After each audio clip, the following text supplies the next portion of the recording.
ខ្លួនខំពេលនេះខ្ញុំបានជាប់ឈ្មោះសាវ៉ា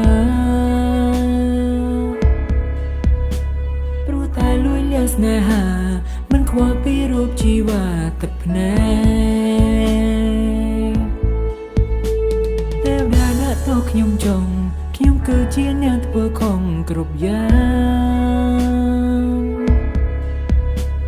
គ្រាមុនធ្លាប់តែក្អេងក្អាងតែងតែធ្វើបាបចិត្តនាងរាល់ថ្ងៃបើសិនជាមានជាតិក្រោយសូមឲ្យរូបខ្ញុំជួបនាងម្ដងទៀតខ្ញុំនឹងកែប្រែមាយាទមិនចាំធ្វើខុសដូចជាតិនេះឡើយ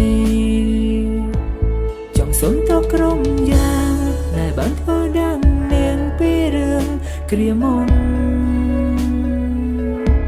សម្ដីដ៏ផ្អែមល្ហែមកាយវិការទន់ភ្លន់ខ្ញុំចង់ជួបម្ដងទៀ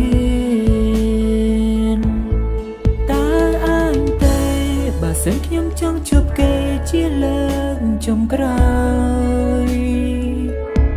បើខ្ញុំបានជួបហើយសន្យាថាមិនឲ្យឃើញមុខខ្ញុំទៀតទេ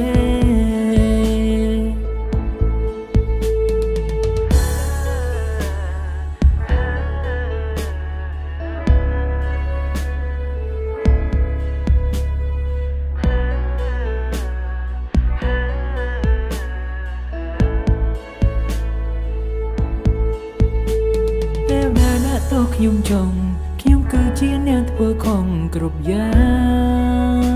ងគ្រាមុនធ្លាប់តែក្អេងក្អាងតែងតែធ្វើបាបចិត្តនាងរាល់ថ្ងៃ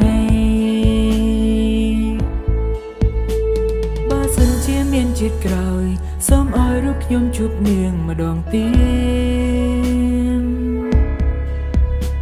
ខ្ញុំនឹងកែប្រែមាយាទមិនចង់ធ្វើខុសដូចជាតិនេះឡើយចង់សុំទោសក្រុមយ៉ាងដែលបានធ្វើដល់នាងពីរឿងគ្រាមុនសម្ដីដ៏ផ្អែមល្ហែមកាយវិការទន់ភ្លន់ខ្ញុំចង់ជួបម្ដងទៀត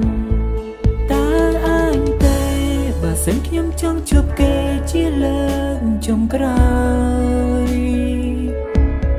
ខ្ញុំបានជួបហើយសន្យាថាមិនឲ្យឃើញមុខខ្ញុំទៀតទេ